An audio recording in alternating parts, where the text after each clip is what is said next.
Hello, and welcome to another episode of Boundless Body Radio. I'm your host, Casey Ruff, and today we have another amazing guest to reintroduce to you today. Zach Bitter is a returning guest on our show.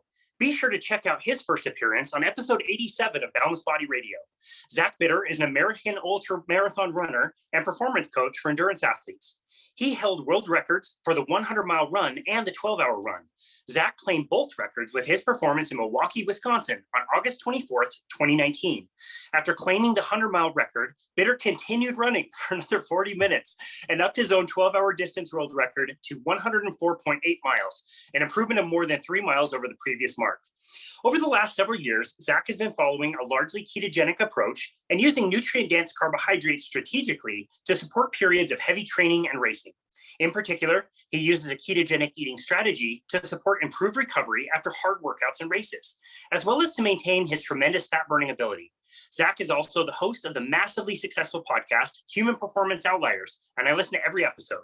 You can find Zach at www.zachbitter.com. Zach Bitter, what an honor it is to welcome you back to Boundless Body Radio. Thanks so much for having me back on, Casey. Absolutely, such an honor. So what have you been up to in the last year since we talked? Any big goals, any big training events you're looking to accomplish this year? Excuse me. Yeah. So my wife and I moved to Austin earlier this year. So we're sort of kind of settled at this point, as settled as you can be, I guess, given the way the world works nowadays. But it's been, obviously there's a few extra hurdles to get over when you're moving to a different state when it comes to kind of training for races and things like that. But similar to Arizona, Texas has a pretty big local ultra running scene in terms of like events that are in the state. And I do like to use kind of smaller, closer to home events as kind of buildups towards like whatever my goal events are going to be. And I'll usually pick 2 or 3 that are ones that I'm going to, hopefully be able to bring myself dry at. And so far this year, I've done a couple smaller local ones here in Texas, the J&J Reunion, which is a 42-mile race, and then the Brazos Bend 50K. And the slightly bigger event that I've done so far is the Speed Project, actually, which is a really new event that I've never done anything quite like before, where you have a 6-person relay that goes from the Santa Monica Pier in LA to Las Vegas. And it's like just under 300 miles, and you can structure however you want, essentially, amongst those. So I think I ended up running somewhere in the neighborhood of 64-ish miles for the project as a whole, kind of broken up over the course of around 30 hours. So that was kind of fun. But really the big target I'm kind of heading for at this half of the year is in June. I should be going back to the Pettit Center where I ran the race that you were speaking about in the intro. And this time I'm going to be trying to see if I can solve the riddle of the 24-hour timed event. So I've taken a few shots at it, some of them kind of haphazardly, I would say, given the sort of kind of way I went about it maybe. But so this time I think I've learned enough through the mistakes to hopefully put up a number that is something I can build off of a little more specifically, because that is an event that I would like to try to get solved. And I wouldn't say perfected, because I think when you're running for 24 hours, I don't know if there's such thing as perfection, but as close as one can hope for in terms of getting the most out of myself at that particular event. So hopefully June will give me a good foundation for that. That's amazing. Yeah, that's incredible. I haven't done anything for 24 hours straight, let alone run.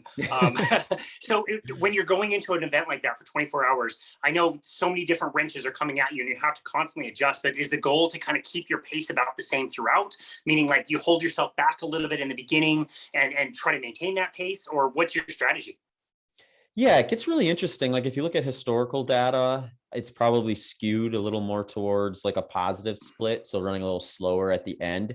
You have some folks like Nick Curry, who's definitely kind of pioneered, I would say, like a fairly aggressive even to negative split approach, which seems to work very well for him.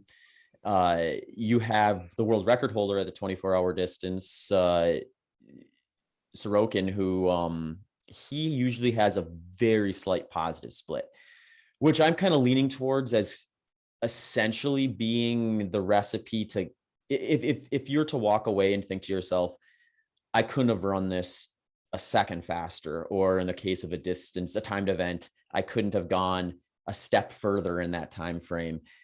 My thought is a very, very, very, very slight positive split is probably going to be the number you'll see on the data at the end of it, because it kind of showcases that you didn't have enough slowdown to really be hemorrhaging time, but you also probably didn't leave anything on the table if you're just slowing down by a really small margin. And I want to say almost all of Sorokin's world records now, which span from 100K to 100 miles to 12 hours to 24 hours, all within like 18 months, is that slight positive split. So that's a kind of a compelling case study, I would say.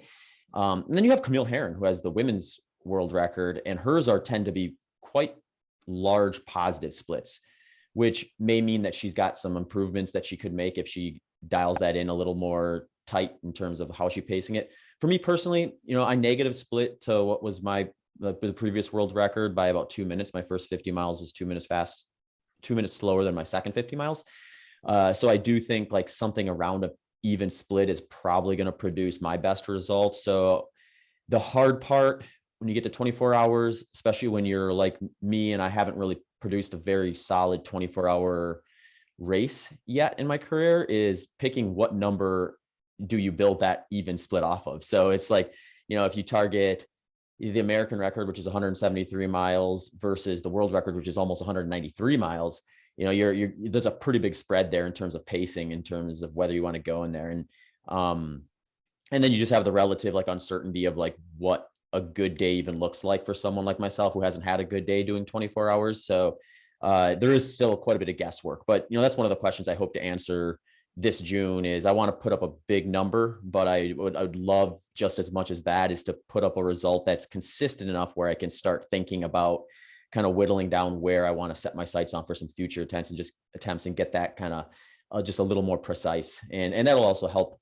inform training too, because like with my training strategy, the last like 6 to 8 weeks of a buildup are typically spending a lot of time doing the intensity, the pace, the environment that I'm going to be seeing on race day. So that kind of data will be valuable for me, I think, if I can pull it out of this event.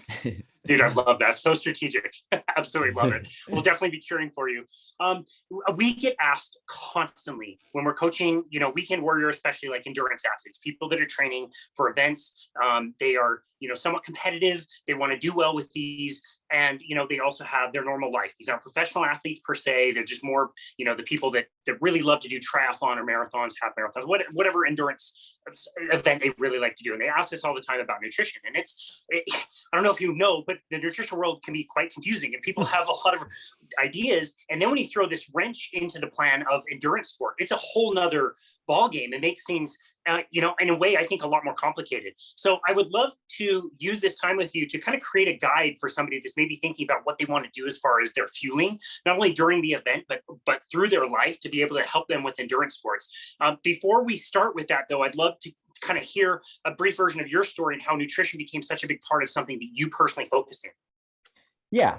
Nutrition probably became something I was even willing to pay attention to somewhere in kind of my college years. So when I started to compete in track and cross country at the collegiate level, I started thinking more along the lines of, okay, there's the whole get out and doing the work and then doing the race, but there's also like, how do you fuel that? And, I did what I think a lot of endurance athletes likely do, which is you turn to the literature and you turn to the resources of like, what does an endurance athlete eat? What do the elites eat? What does the recommendations suggest to eat, and start there. And so I did that. And it wasn't a massive deviation from a macronutrient standpoint from what I had been doing. It was just a little more dialing in, like maybe instead of, a Snickers bar and Mountain Dew, like I would maybe do in high school, it was like, let's get that macronutrient profile from some more like nutrient dense options. So, a lot of fruits, vegetables, whole grains, that sort of thing, was pretty standard. And I didn't really see any like massive like deterrence from that while I was competing in college, and even for the few years after college when I kind of continued on training on my own, as any compelling reason to maybe to switch that. So it was sort of an afterthought for the most part, as I kind of entered what I would consider my ultramarathon running career. Around 2011, I started getting a little more interested in targeting ultramarathon events as kind of the primary focus of what I wanted to kind of spend my race day energies on, and ended up doing 350 milers at the end of 2011, and felt a little bit of the fatigue from that. I think probably just as much from the training, working a full-time job as a teacher while doing it and everything that kind of goes into that sort of a lifestyle, where I just wasn't having a lot of luck with having consistent energy levels throughout the course of the day. It seemed like, if I woke up early in the morning to get my workout in, it was fine because it was the start of the day. I was relatively fresh.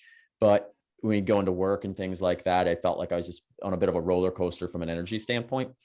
The other thing I maybe noticed that I'm not sure how this would have played out for sure, because I didn't actually test it because I hadn't done a 100-mile race yet. But of the 50 milers I had done, I was taking in a pretty high amount of fuel, upwards to 60, 70 grams of carbohydrate per hour. And, I was pretty unconfident that I would be able to continue to do that for like hours and hours after the crossing of the finish line, so to speak, with these 50-mile races, which were generally, being done around the 6-hour time frame for the courses I was racing on. So, that was a little bit of a concern. I wouldn't say that was something I was thinking about in a ton of detail at the time. I was more interested in just like my energy levels and the relative sustainability of what I was doing. So being new to the sport, enjoying endurance, not wanting to necessarily scale back on the training I was doing or the race frequency and things like that. I decided to kind of manipulate diet first and see what that would do for me, if anything. So at around that same time, I had got kind of familiar with some of the Dr. Stephen Finney and Dr. Jeff Volek literature and stuff on low carbohydrate and specifically like ketogenic diets and things like that. So, fortunately for me, I was able to talk to them and other folks who were kind of working alongside them or was at least in the know of it about kind of what a good way to maybe try it out would be versus just what I see sometimes, which is like, oh, I'm 5 weeks out from my race. I don't think this is working. I should do a complete 180 on my nutrition, which rarely works well. I think a lot of times if you're going to make a significant dietary shift, the off season is the best time to do it. It gives you a little bit more time to like authentically explore how you're going to feel. It allows you to kind of ease back into training and test out how it's going to work throughout various phases of training versus whether it's going to work in like your peaking phase versus, your base building phase or something like that. So I was really fortunate in that I, was able to do it during an off season. I spent about 4 weeks doing a pretty strict ketogenic diet. I was running, but it was unstructured. It was off season. So it was like, if I felt like running, I wasn't going to like not do it. But if I didn't feel like running, I'd take a day off. Or if I felt like running short, not long, I would run short. And, it was kind of an interesting 4 weeks because I would have days where I felt basically the same as I always did on the runs and other days where I was running a fair bit slower at the same intensity. The thing that really kept me interested though was my just energy levels outside of running and my sleep quality improved, which is the sleep quality one is interesting to me because the consistent energy level seems to be something that pans out for a lot larger percentage of the people who go with a lower carbohydrate approach. So that wasn't too big of a surprise to me. The sleep quality one is a bit of a bigger surprise at the time, maybe not so much because I just didn't know what I didn't know, but I think I see just as many people have that reverse effect where, they try taking on a low carbohydrate ketogenic approach and their sleep quality suffers. So for whatever reason, mine was improved by it. And those two things were very compelling in terms of trying to make it sustainable. Then it was just like, well, what do I do with this once I introduce structured training? Does it work? Does it not work? Do I have to make changes? Do I have to go back to what I was doing before? Is there a middle ground here? And as I kind of went through like a few seasons of building up from off season to peak training to racing and then kind of repeating that process, I started coming up with like a formula that I felt worked quite well for myself, where it wasn't a strict ketogenic diet throughout the course of the year. It was maybe a strict ketogenic diet on the off season. But then once I start getting into structured training, I start kind of adjusting those carbohydrate numbers up a little bit higher to accommodate the extra energy expenditure that someone like myself is going to go through. So like, on a big training day, I might burn 2-3 times my resting metabolic rate. That's going to look different than someone who is, burning essentially their resting metabolic rate on a strict ketogenic diet. So there was a lot of exploration in that first year and a half or so before I feel like I had a system that was going to work well for me and support my training and racing the way I wanted it to. And yeah, I haven't seen a reason for it to not be the case since then. So I've been doing it now for, I guess, about 11 years. What is it? 2000? Yeah. So in this fall will be 11 years. Wow. Yeah, that's great. No, I really appreciate that explanation. I'm glad that you went through all of that. To just to be able to, share with the listener how much experience you have with all of this. Not only are you very successful, but you've tried all of these different nutritional strategies. And it's funny, you go back to like when you were getting going, when I was racing bikes, like there wasn't multiple strategies. There was one strategy. You did what endurance athletes do, which means you eat oatmeal and pasta and bread, and you supplement with goos and gels and the sports drinks and the gas station stops for the double chocolate grandma's cookies would be the only way I could get through like a 3-hour ride back in the day. Now there seems to be other options and other ways that we can do this, which is great. People can choose what they want.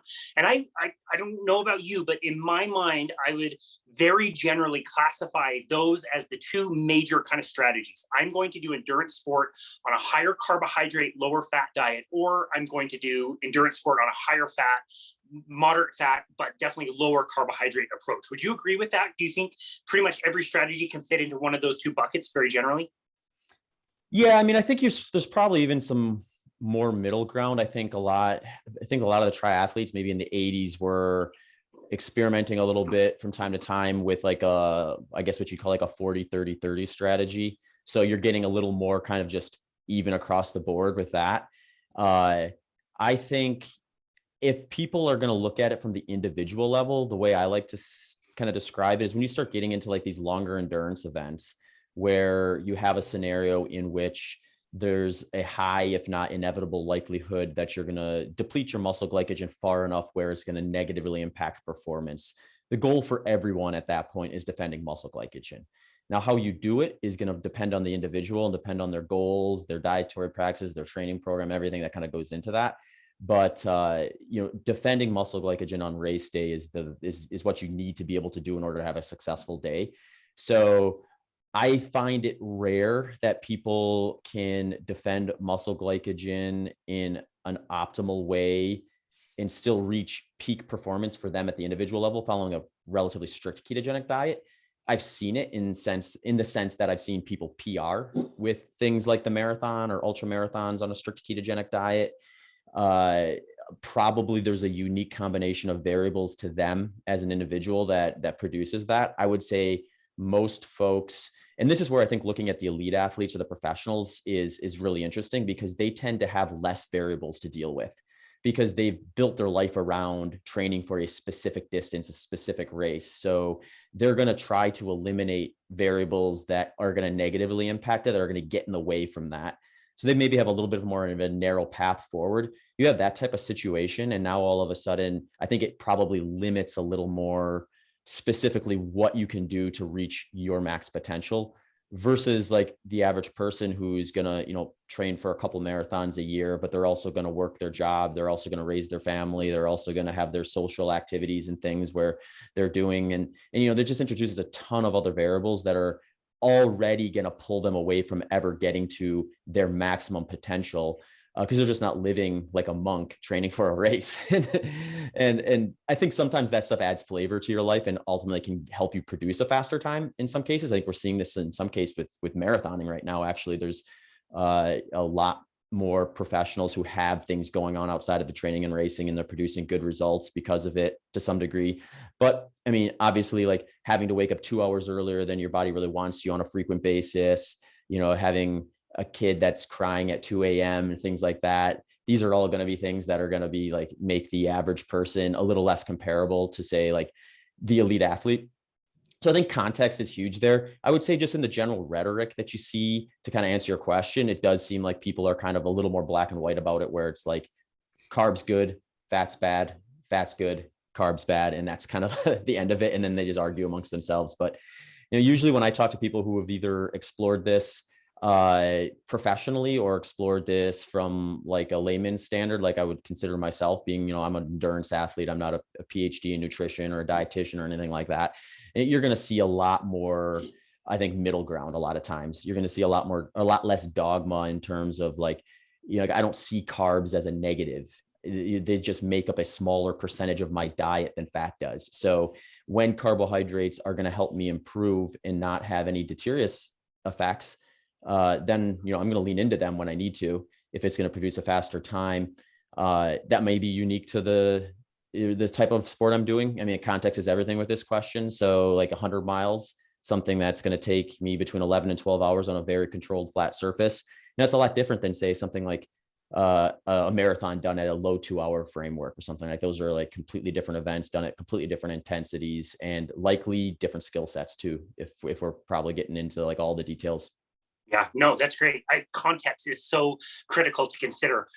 And you're right. Like if you look at a professional athlete, when they're in high training levels, like most people don't understand, they're either training or they are horizontal. Like they lay down. They don't even like to walk or do anything besides take in a massive amount of calories, recover, sleep, massage, all those things so they can perform at that highest level. And we see them performing at the highest level. And so we think, wow, that's the sexy part. That's the fun part. I'm going to get after it on the weekend. But we don't realize like, well, I just worked 50 hours and Right, yeah. I did have the screaming kid, woke up a bunch of times. Like there's a lot of other different things to consider as far as context goes. I do want to, I guess we can kind of start with, let's talk about the person who is the kind of more general. They are going to be training for endurance events. They're not necessarily a professional athlete, but they do want to consider switching over to a lower carbohydrate type approach, at least in their diet, as far as their like day-to-day goes, especially in the off season, where I agree, I think it's the most beneficial. What are the sort of pros and cons to changing from a more traditional, like higher carbohydrate is going to fuel me, to more of a lower carbohydrate, and I want to be more, fat adapted, if you want to call it, metabolically efficient? What are some of the pros and cons of doing that? Yeah, so I think it's going to probably depend a little bit on what is working and what's not working. So if you get someone who, like, let's say I have a coaching client come to me and they're like, I'm curious in doing a low carbohydrate approach.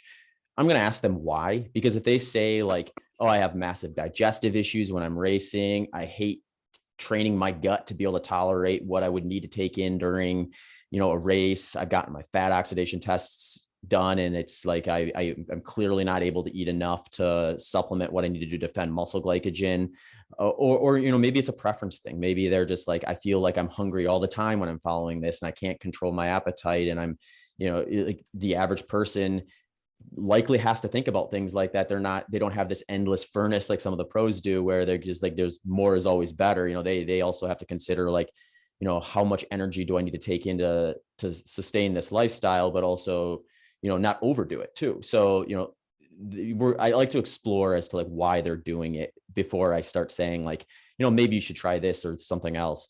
A lot of times where I think like we make a whole lot of commotion about it, that they really don't need to be making a lot of commotion about it, is by leaning on what the person's done in the past. So, I mean, take me, for example, like, it's not like I was, born doing a low carbohydrate diet and then developed this ideology because it's been what I've been familiar with my whole life, and have never even tried using a moderate to high carbohydrate approach. That's what I started with. And I think that's just where most people are going to be. It's pretty rare, I think, that the average coach gets someone coming to them and there's like, oh, I've been on a low carbohydrate ketogenic diet for the last 2 years. Don't try to get me off of it. I don't care what your research says. I think most people are coming to these coaches and saying what you said, which is, I'm curious about trying this, or where's the application here? So I think when people are being honest with the conversation, they're going to say, well, there's going to be some advantages and disadvantages no matter what you do. The advantages of staying moderate to high carbohydrate is you're going to be able to have access to a very fast acting fuel source. And, if you can make that work right, it's going to potentially produce a faster race time if the race is short enough where the intensity is high enough that you're going to need something that's fast acting as a carbohydrate source. Another advantage, maybe that might just be the foods you prefer to eat. I find like when it comes to picking a diet, it's less about whether like you're following the dietary guidelines or whether you're vegan or whether you're carnivore or ketogenic, whatever one you want to pick. It's more about, is this something that you enjoy enough and you can do almost intuitively enough that you almost can, once you kind of get it organized, you start kind of just being able to kind of do it without thinking too much about it. Because I think that's where people find the most success, when they're not overthinking what they're doing. They're not loathing what they're doing. They're not forcing themselves to eat things they don't like and avoiding things that they enjoy because it's not on the list of approved foods and that sort of thing. So I think like just finding something that works for you. And I haven't found any reason to believe there's any one diet that is going to be universal with that. So that's where I'm going to lean on the person to kind of like share with what they enjoy to eat, what they feel like they can stick to. And I get a pretty wide variety of different results with that. I have folks who come to me and they're like, I'm doing moderate moderate carbohydrate right now, they have enough reasons to potentially want to switch to a low carbohydrate diet. They try it and it works great for them, and we just keep on going. I've had folks where we try it, it's not working as well, and we kind of inch them way right back to where they were before. But in that process, they find some groups of foods and some things that they really do enjoy that they can stay consistent with. So now they're following a similar macronutrient profile they were before, but now they just have a little more precise individual structuring of that in order to better stay consistent with it and not hit the pitfalls that they did in the past. In terms of like a low carbohydrate diet, where the advantage there is going to be, especially, it's just going to get more applicable as you move up in the distance or the time you're spending out there. So the big one that stands out is when you're eating less carbohydrates, your body is forced to have higher fat oxidation rates. You can manipulate fat oxidation rates outside of diet as well, but the biggest mover, I should say, is going to be replacing carbohydrates with fat. And if you can lower your ratios of carbs to fats at various intensities, and your race intensity is low enough where you can defend muscle glycogen with more fat than you were before, now all of a sudden you're in a framework where you don't need as many gels, as many sports products and things like that in order to get from the start to the finish with adequately defended muscle glycogen. So take me, for example, I was I was moderate to high carbohydrate when I first started in order to get to the finish line, feeling like I was able to really push.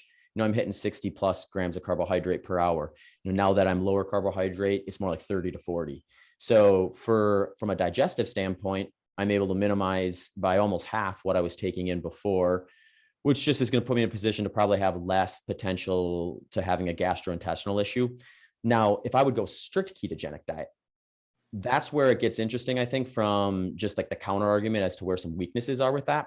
So you have a scenario there where you are continuing to improve your fat oxidation rates, but the question then becomes to what degree and at what expense. And the expense in that scenario is likely going to be your ability to actually utilize an exogenous carbohydrate in a meaningful amount. So if I go strict keto for say half a year and then try to do a race, I may no longer be able to tolerate even 30 to 40 grams of carbohydrate per hour. So I have to hope that the distance and the intensity is great, or the distance is great enough and the intensity is low enough that I can get away with just sticking to a strict ketogenic diet. And I think there is some application there when you get into these really longer events, or you get into events where there is like a lot of self-support and you're reliant on carrying your own fuel and things like that. But for something like I'm doing, I'm still going to be, let's say we'll take my 1900 mile, for example. I had my fat oxidation rates tested before that event, and the numbers indicated that I was going to need somewhere in the neighborhood of 10 to 20% of my fuel, of the energy I was burning that day from carbohydrate at the pace I wanted to target. So looking at those numbers, that meant that I was going to want to get in 30 to 40 grams of carbohydrate per hour in order to defend that. And, that's kind of why I picked those numbers, that it wasn't just like a nebulous number that showed up. It was like based on those tests I've gotten. And, so if I had gone in and my fat oxidation rates suggested that I needed those numbers, but I could only manage to digest and process 20 grams, I'm going to have the same problem as I would have if I was moderate carbohydrate and my fat oxidation rates weren't high enough for me to defend muscle glycogen, or my digestion became an issue because I overshot what I was able to tolerate from a gastrointestinal standpoint. So these are the things I think that most people are thinking about with it. They're thinking about just what's the relative sustainability of their nutrition approach. Like, is it something they can stick to and they can enjoy enough where it becomes intuitive?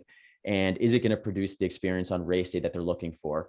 Is it going to get them to the finish line without having too much gastrointestinal issues where their end result gets sabotaged by that? Is it going to give them the opportunity to where they can defend muscle glycogen enough where they're able to be strong and maybe even faster at the end of the race versus feeling like the wheels are coming off or like they're bonking at the end of a race? That is super, super well explained. And I feel like we could have ended the podcast after you said, find a diet that has the foods that you enjoy, that you like, you can be consistent with. Anything else that we talk about in this podcast is probably way less of a priority than that. I think that's super important. I'm really, really glad that you pointed that out. If you're right, like if you gave me a shopping list of a bunch of crap that I don't like and I think is really gross, like I'm not going to stay on that diet regardless. Yeah, you might ride it out for a training cycle and then nail a race, but then inevitably, if it's not sustainable, it's not going to be reproducible for you. So unless you're in it for like one big go, then it's like that wasn't a long-term solution for you. And I think you're right. I think like outside of like possibly like the like Olympians, so like the elites of the sports, you're at a point where like picking a diet where you're most likely to be able to stick to and you enjoy is going to be the more meaningful long-term solution in most cases. Yeah, free of a lot of the processed crap and the stuff we know we need to be avoiding anyway. I love that. No, that's great. I wonder if you think differently about the genders, male versus female. Do they need to be eating similarly, or do they need to be on vastly different programs as far as nutrition goes for endurance sports? Yeah, I mean, I think there's going to be some variances. I mean, specifically around like menstrual cycles and things like that for women. And I think even that becomes an interesting question because you're going to have like one person respond maybe differently than the other person. There's going to be like the population averages, but there's going to be the outliers that, for whatever reason, it doesn't impact as negatively, or it impacts way worse than average. They're going to be even more mindful about it and things like that. So there's probably like some indication that there would be some differences, but really, I think based on what we know, or you could look at it the other way too, is like what we don't know, is you're going to kind of still have to follow a similar roadmap, whether you're male or female, which is, again, do I enjoy the foods I'm eating enough where I'm going to be able to sustain having them? Are they supporting the activity I'm trying to do? So in other words, is my performance indicative of my nutrition supporting it or deterring it? And these are all questions you're going to ask whether you're male or female. There may be some discrepancy or some differences on how, like what percentage of people would end up kind of following a specific path from the genders, but I don't know for sure, like if that's been teased out thoroughly or not. I'm sure there's some difference. Whether we know it or not is above my pay grade, so to speak. So like when people ask me about that, or when I have a coaching client specifically who is a male versus a female, I'm not as concerned about whether the population averages from one to the next with that type of thing. I'm more interested in, is this going to or like when we do it, if they're, especially if they're like convinced they want to try it. I get a little bit of a range. I have some people who are just like curious and they want me to kind of share what I've seen from the folks I've worked with, as well as like maybe what we know and don't know, and then they can make a decision if they want to try it or not. Versus someone who's like committed to trying it and they just want me to help them eliminate as many of the potential pitfalls that are going to come along the way when you kind of revamp your diet the way you're going to if you switch from a moderate to high carbohydrate diet to a lower carbohydrate diet, or even a ketogenic style diet. So either way, I think we're gonna be looking at like what the priorities are. Is the performance or the priorities heading in the direction we're looking for it to? If yes, then we can kind of keep going on and making adjustments as needed, or this isn't working, we need to kind of reevaluate the strategy and figure out what is going to work for you at the individual level versus what we thought would work, or what is suggested to work on the data we do have. Yeah, that's a great answer as well. There's somebody who I've listened to their content before, and they talk about women specifically in endurance and fueling and so many things. I just absolutely could not agree more with. Protecting muscle mass, so critical. Making sure you're getting plenty of protein, so critical. Especially as we age, we get more anabolic resistant. It's just so critical. And so many of these things, I'm like listening to the content and nodding along and like, yes, this is great. I love this stuff. And then to hear like for women, a low carbohydrate diet and also intermittent fasting doesn't work. That will never work. It works for maybe like a few weeks, but then it always fails. And these people are not getting enough energy. And so because they're not getting enough energy, they're now really catabolic and they're losing muscle tissue and they're way overstressed all the time. And I don't know, my experience just that it's kind of like it's like a sharp note. It just doesn't like really connect with me. That hasn't been my experience coaching women as far as diet goes. I would be really curious to hear what you have to say about that. Yeah, I'd be curious as to one, what is the data on men versus women in having issues with relative energy deficit in the first place, irregardless of whether it's a carbohydrate or a fat. So like if I'm working with a person who's chronically under eating, does it matter if they're under eating on carbohydrates or under eating on fats? The outcome is going to be similar. They're going to eventually, it's not going to be sustainable. Their performance is going to suffer, and they're not going to be able to stick with what they're going to do or meet the goals they're suggesting or they're trying to meet. Is it possible that one could potentially be more catastrophic than the other? Then you ask yourself would you rather have you fail on it soon enough so you can make a change quicker, or have it be a gradual decline where at the end you look back thinking, well, it worked for 2 years. Why isn't it working now? Which I think we see a lot of times with eating disorders in women in endurance sport is it worked for a year or two, but then it doesn't. But they cling to that year or two where it did work when it's not reproducible or sustainable past that. So I think those are probably data points that we need to kind of include in order to really answer that question. But yeah, I just think there's going to be a range between whether a person responds to a lower carbohydrate diet for those symptoms that you explained, independent of whether they're male or female. I've worked with men who they try going lower carb and they have that same outcome where they feel more irritable. They feel like their energy's dip. They feel like their legs are super heavy. Sometimes it's just about kind of recalibrating where they place themselves within low carb, because one time, it's like we talked about before, people think low carb keto are interchangeable and it's essentially an elimination of carbohydrate, but really low carbohydrate could be anything. It could be as much as 30% of your diet, even maybe 40% of your diet coming from carbohydrate. And it would still be from the literature considered a low carbohydrate diet. So it's if you have a terrible experience with 5% of your energy coming from carbohydrate, it doesn't necessarily mean that you're going to have that same experience at 30%. So maybe walk your way up and see if you hit a stride along the way versus completely going back to the other side of the equation or the other side of the spectrum, is the way I like to do it. That's how I did with myself. And that's how I've found the most success with people who are interested enough to try it. So yeah, I think there's a lot to kind of unpack with that one. And whether it's a unique thing to women versus men, I don't know for sure. I would say from the research I have seen, I feel like on average, women actually have higher fat oxidation rates than men when everything else is held constant. So similar macronutrient profiles, similar lifestyles and things like that. So, that would suggest that if anything, there were maybe more, I guess you could look at it two different ways.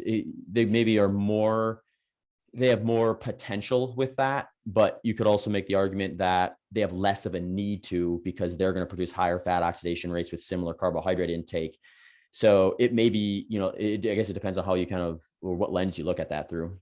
Yeah, well, that was exactly the point that they were making. I'm so glad you mentioned that. They were saying yes, women have a better profile to oxidize fat. And so thus, intermittent fasting won't work for women, or again, the blanket low carb just flat won't work. And that's where I was a little confused by it. And you hear them talking about what a day in the life is of eating. And it's meal, snack, meal, snack, meal, snack, meal, snack, and basically always eating all the time. And I think about, some of my clients who do endurance sport, and they really appreciate something like intermittent fasting, where they're not that hungry in the morning. They can go on a run or a bike ride or whatever, and they don't need to eat before, and they don't feel like they're hungry all the time. And I don't know. I'm wondering how somebody hearing that would think well, dang, I'd really like to do intermittent fasting, but if it's never going to work for me, and in 4 weeks I'm going to be gaining fat and getting bloated all the time, I couldn't make that connection. Mm-hmm. Yeah, people just have, it's like anything too. It's some people can, have a glass of wine at night and not think twice about a second glass. And then other people, if they have one glass of wine, it's off to the races. There's going to be a range in how people respond to, any of this stuff. So your example with intermittent fasting, I think is a really interesting one, because I've worked with clients in the past before too, where it's we decide, okay, maybe intermittent fasting at a population level is going to be counterproductive for your specific lifestyle. So let's try including breakfast first thing in the morning. Well, they wake up, they're not hungry, they force feed themselves breakfast, and they get to the end of the day thinking, I'm going to be less ravenous because I added those calories in the beginning of the day. And they get to dinner and they're just as hungry and they eat just as much. And now they're sitting on a 500 to 700 calorie surplus above what they were having before.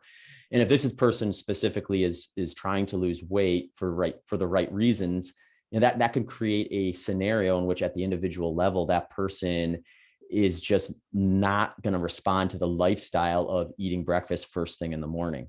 So, I think it gets really interesting when you get down to just the personalities, the the individual aspect of it versus the population data. I mean, I don't think it's bad to say like, hey, this is what and this is what I like to do is like, this is what the position paper, or this is what the data suggests on average will happen. Whether you fall into that is going to be like a percentage base. So it's like, I won't know until we explore whether that person is actually going to fall within that or not. Some things are going to be more powerful than others with higher percentages of the population that respond a specific way. And with those cases, I think it's probably a little easier to solve because, let's say you have a 95% chance that something is going to work a specific way for everybody. Well, it's pretty rare you're going to run across one of the 5% people. If it's like a 60% though, now we're looking at almost a coin flip's chance. So it gets really interesting at that point. And that's where I think like lifestyle, again, what we were talking about before, and this includes intermittent fasting and all this other stuff, where it's got to be something that you find both enjoyable and helps you get to where you want to get versus what your neighbor wants to get to or your friend wants to get to. So, because just like, I've had people too, where like, they want to do intermittent fasting because they think it's going to be this like, this great like add in for them and it's going to solve a bunch of issues that they're dealing with, and then they try it and their performance tanks, their energy tanks, their sleep gets disrupted and things like that. And we're like, well, clearly that wasn't the answer for you, so maybe you fall within the population of people who shouldn't be kind of implementing that strategy. But I think when you back up and just look at all these things as tools and potential options to play with, and you consider your lifestyle, your own preferences, your goals, and your relative curiosity to try any of this stuff, that's where you start to kind of get to answers that are kind of fun to explore and worthwhile, in my opinion. I really appreciate that answer versus saying like something flat just won't work, period. It's like, yeah, lots of different things can work. They can be tools. There's also arguments about like balance in your diet, and like sugar isn't bad for you. And if you have a little bit of sugar in your diet, that's not going to be detrimental. And it's like, I'm sitting here like, yeah, you're right. But who, like, I envy the person who can have a little bit of sugar. I know that I can't. And I know a lot of other people that really can't. And if they do, they need more and more and more and more. And they have a really tough time as far as moderation. I love the idea of moderation. I just can't get it to work for myself and a lot of my clients if they don't have that type of mindset, I guess. Mm-hmm. Yeah. And I think that's a great point. And I know I love Lane Norton's explanation of this. He gets some heat from everyone essentially at certain points, depending on like who's like stretching outside of where the research would indicate.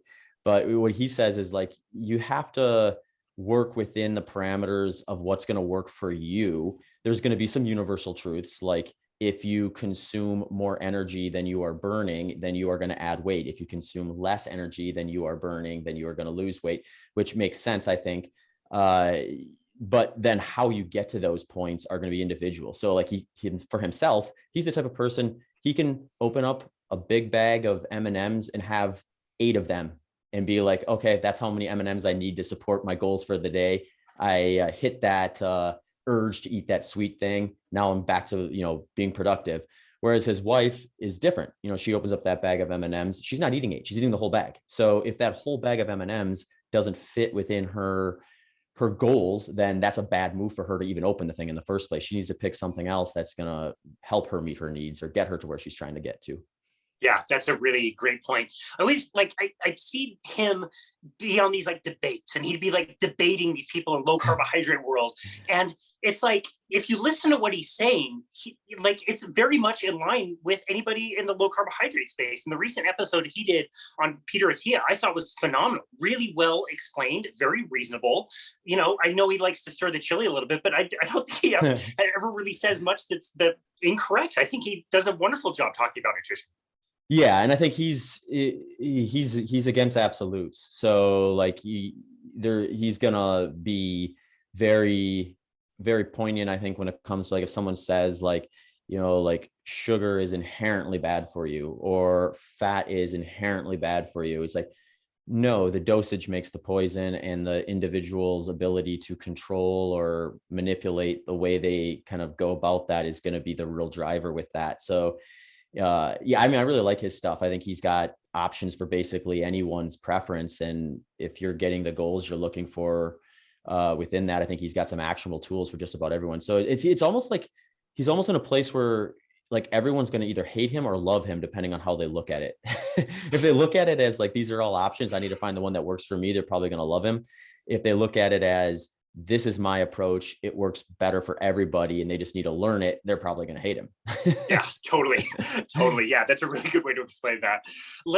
So let's transition now from the person, again, who, they decide they're going to go from a high carbohydrate, maybe standard American, to a lower carbohydrate diet. This is the off season. Now their training's ramping up. We have, your A races, B races, C races, as far as priority goes, starting to approach some of those A races. Let's say it's 2-3 months out. Now is where we're including, heavier training, higher volume, most likely higher intensity, most likely. Now this person, let's say they've been on that lower carbohydrate diet, they're more fat adapted. They're able to use more fat as fuel. What are some things that person wants to be thinking about strategically as they're starting to ramp that intensity and volume up, and wanting to include more carbohydrates to help for fuel as they're getting up to the race? Yeah, I think this is where the race distance is probably going to be a pretty big driver in the answer to that. So like if they're hitting like if you take like a marathon training plan, you're going to have that phase right before the race itself where you're still doing enough intensity, like at least moderate intensity type stuff. And then you're probably hitting like peak mileage at the same time. So it's a pretty unique combination. You take someone like myself running a 100-miler, at that point in their training, I'm dropping a lot of the intensity, almost all of it, in favor of having extra volume, extra training load going towards running the pace that I'll be doing on race day, which tends to be lower because I'm running all day. Just makes sense, right? So, for that, it's going to be maybe a little bit different. I think like usually what I look at is, regardless of whether you're doing the marathon or the 100 miles, I think there is going to be application for doing like a variety of different intensities in your training. So like, for me, I might do short intervals earlier in my training plan because it's least specific to my race pace, but it's still going to help me kind of lift up the ceiling or the potential I'm going to have at my race pace if I go through a full adaptation period of that and then move more specifically to what I'll be doing on race day. So for me, like I might increase my carbohydrate during that phase of training, whereas someone training for like a 5K or a 10K may do that more near the end as they're working on the specifics that they're going to use on race day. Really what I think where it gets interesting is more about like getting away from this mindset of like, this is what I eat each day and every day, and it's going to be in these exact macronutrient ratios, is more about like, how do I position my carbohydrate? And this is maybe a little more specific to the low carb group, but how do I kind of maximize my usage of carbohydrate without going so far away from low carb that now I'm back into the moderate high carb category if they find that that's not a useful like place for them to be from a lifestyle standpoint. So for those folks, I like to look at it as like, well, let's say we're doing 2 short interval sessions this week. Let's look at your weekly intake versus your daily intake and say, like, if you want to stay roughly around these ranges of carbohydrate or these percentage of carbohydrate, you can do that every day, or you can flex it way up on those 2 days when you're doing those fast interval sessions. And then you can flex well below that on the days where you're doing a rest day or an easy recovery run or something that's going to be a lot less glycolytic. And then I think you start to kind of find a little bit more of a best of both worlds where you're defending muscle glycogen, you're able to kind of hit those faster, harder workouts, but you're not necessarily like from a grand scheme of things changing your overall percentages of macronutrient intake as drastically as you would. So I think what you end up having a lot of times with folks where they are on a moderate to high carbohydrate diet is they end up fueling efforts that could be done with more fat with carbohydrate. So they find themselves in this position where they're eating so much carbohydrate because they know they need some of it, but they're taking that instead of risking not getting enough, they're just skewing away some of their fat metabolism in favor of that. And there's some events where that may be beneficial for. I think like elite marathoning is probably the best example of that. Or if you're someone who's not an elite marathoner, but you're pretty dedicated in training for like your personal best at a half marathon or something that's going to be roughly 2 hours in duration or something like that. So again, a lot of context required to really nail down that question. But I think getting away from thinking of it as like exact same thing every day, day in, day out, and more of like, well, how does my day-to-day change? Because endurance athletes have this unique lifestyle where one day may be incredibly energy expensive or very high intensity, and the next day may be the exact opposite of that. Yeah, I think it's so smart to think of it that way. Is like, yeah, I'm using more energy. I've stayed mostly lower carbohydrate. I can still stay mostly lower carbohydrate. I'm just not going to go back up to doing 400 grams a day. Maybe I have some extra rice and sweet potato one day and some extra fruit before or after a workout, without getting to be like back to very high carbohydrate diet that they were on before. I think that's a really good way to kind of manage that. As far as that person, again, really well fat adapted on race day, how should they be thinking about their nutrition as well to be able to get that boost from the carbohydrates on that specific day? Because again, like I worked most of my career on a metabolic cart. And so we were doing fat oxidation measurements all the time. And if somebody was high carbohydrate, you knew okay, this says you're burning 800 calories of carbohydrate per hour. I know you store about 2000. So our strategy is I'm going to try to stuff as much carbohydrate as you can digest, 200, 300. Let's try to train that and get that up. And that's our strategy. And see if you can beat the bonk, because it's going to come at some point. For somebody who's on the other side of things, more low carbohydrate on race day itself, how would they think about fueling, especially for, let's say, those longer events, so past 2 hours, let's say 3, 4, 5 plus hours? Mm-hmm. Yeah, I mean, they're gonna in a perfect scenario, they're gonna have the same scenario as your high carbohydrate individual. They're going to have those fat oxidation tests done, and they're going to be able to determine, like, within reason, what types of macronutrient ratios they're going to be, or basically carbs and fats that they're going to be burning at the intensity they're planning on racing. So, you get the high carbohydrate person, they might be like a 70-30 or something like that at race intensity. And then where you just get the lower carbohydrate person might be like 40-60 or something like that. So it's going to just be, you're going to use the same protocol where you're looking at, well, how many carbohydrates per hour are you going to be metabolizing given your current diet and training on race day? And what do we need to have you consume in order to defend that? You get into like 5-6 hour range, you're starting to push closer to lower intensity.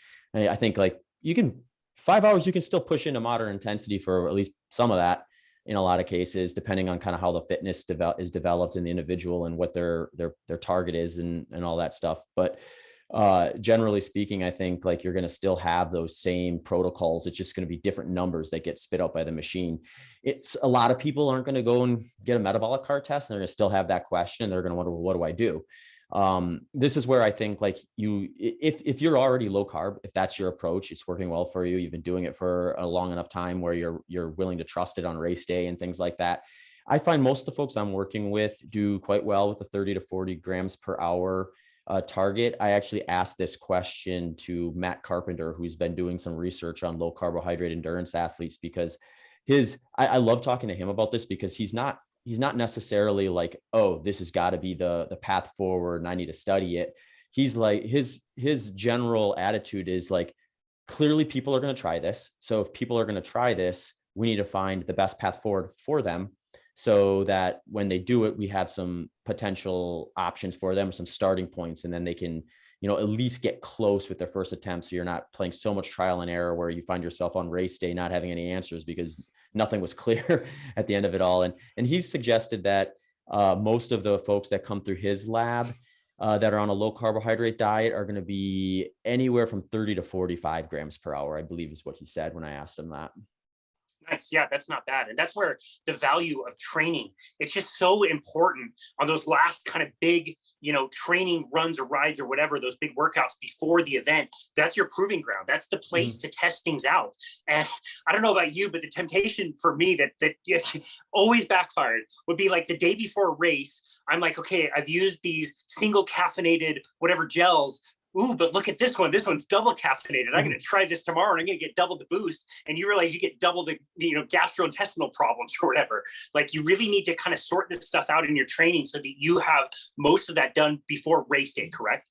Mm-hmm. Yeah. And I mean, that's also like, there's going to be some variance between the field and the lab. And that's where I think, like, even if you do have those fat oxidation tests, it's probably still worth testing it out in the field before you do it on a race day. Or if you don't have access to a lab, you could do like these field tests that I think are going to be fairly informative, at least. And the one I like is, especially if I'm working with ultramarathoners and we're doing like we're really starting to develop their long run. Well, I might send them out for that long run with just water and electrolytes if they're a low carb individual. And if they come back and they're like, yeah, I felt pretty even the whole way, didn't feel like my energy levels dipped, maybe I even felt better at the end than I did at the beginning. If they're reporting back with that after a 3, 4, maybe 5 hour long run, then I'm not really concerned about their fat oxidation rates at that point. Now I'm concerned about, okay, now on race day, you're going to be going double, triple that time frame. So you may not get that same exact experience if you just do that whole race with water and electrolytes.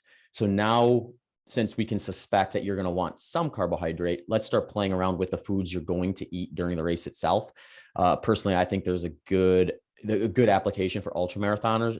Ultramarathoners is like a split between kind of these sports products and some solid foods, just to kind of help with the digestion side of things like that. But then you have that opportunity once you've kind of confirmed with your field test that you're fat adapted enough to start practicing what you'll do on race day, confirm that a certain thing is going to sit in your stomach the way you want it to, confirm that you don't mind eating this in the heat, or, really start to whittle down like what your go-to options are going to be. And then it's just, what I like to do is have a plan A, a plan B, and a plan C, and go between your plan A and plan B for the most part. And then have that plan C available in case for whatever reason, the stuff that you thought were going to work perfectly in training decide not to work on some odd, race out there. It's pretty rare, but you also get these races that are long enough too, where you start getting kind of like a little bit of palate fatigue. So if your plan A and plan B start getting boring enough, you might look at an aid station and be like, that looks good, I'm going to grab that. And that's kind of like where we start to look at like as a plan C side of the equation.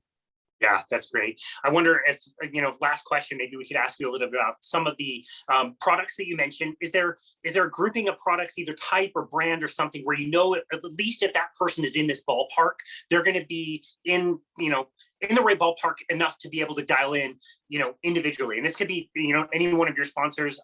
We've liked using Generation UCAN in the past. I know, I believe you still use S Fuels.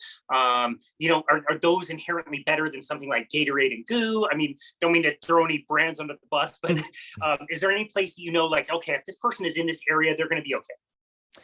Yeah, I mean, I use S Fuels Race Plus as my carbohydrate sports product during races, and I like it because it is formulated in a way that it's going to be maybe a little more friendly on digestion. I mean, when you look at some of these sports products like gels, Gatorades, and things like that, they're almost too good at what they do when you start getting into like these really long events. And that's for good reason. They were formulated for shorter endurance events. They weren't formulated necessarily for ultra marathoners. So you have this unique scenario where like you have a relatively low intensity on race day, and you have this product that is like supposed to kick in immediately. So if you overshoot that, then you're going to have a scenario where your body's likely going to pump fluid into your digestive tract in order to kind of slow that process down. And that's where you're going to get some of these digestion or these gastrointestinal issues.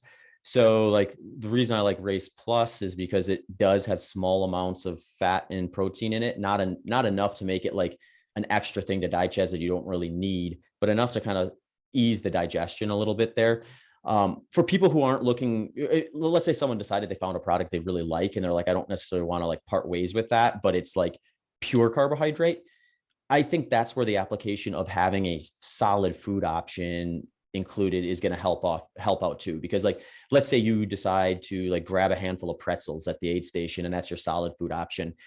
There's going to be a small amount of fat, small amount of protein in that. There's going to be some electrolytes in that. There's going to be a very small amount of fiber in that. Those things are going to be small enough ranges where it's going to be like a little bit slower to digest, and it's going to likely be a little less harsh on your digestive system versus like, pounding 60 gels in a 100-mile race or something like that. Gross.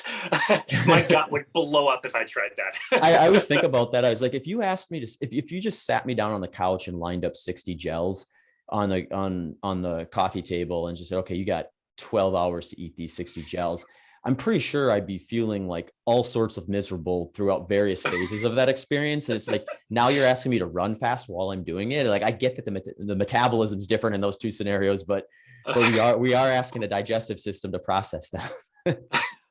I'm just thinking of the "No Man Can Eat 50 Eggs" scene from Cool Hand Luke, and like having to like drag you out. No man can eat 60 gels. I'm sure some people have, but I think that's probably They're the exception versus the norm. Oh man, yeah, I would not like to think about the scenario that would happen. I attempted that as well.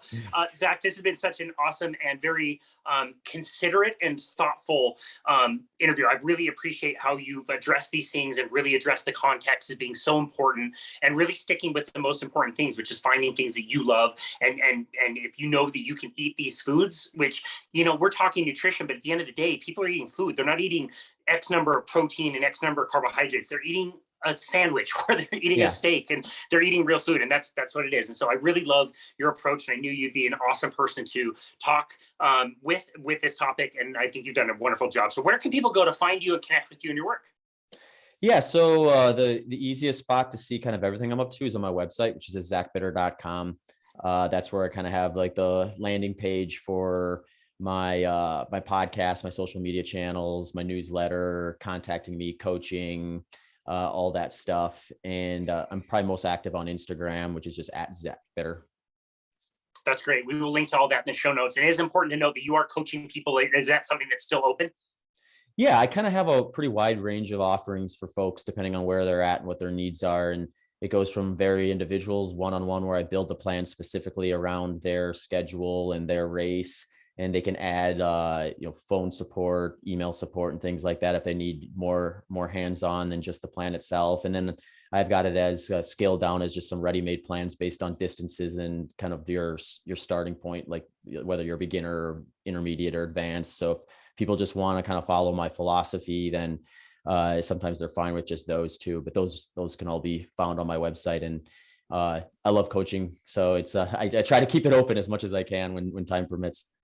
That's awesome. Yeah, I love that. I love that you have both of those approaches, more hands-on if needed, but also the more general. Somebody can go to Training Peaks, find a plan on your website, and that can help them out a lot. Zach Bitter, thank you again so very much for this conversation, and thank you for all of your work and everything you do. And thank you for coming on our show today. We really appreciate you. Yeah, it's my pleasure, Casey. Anytime. Absolutely. It was an honor. And this has been another episode of Boundless Body Radio.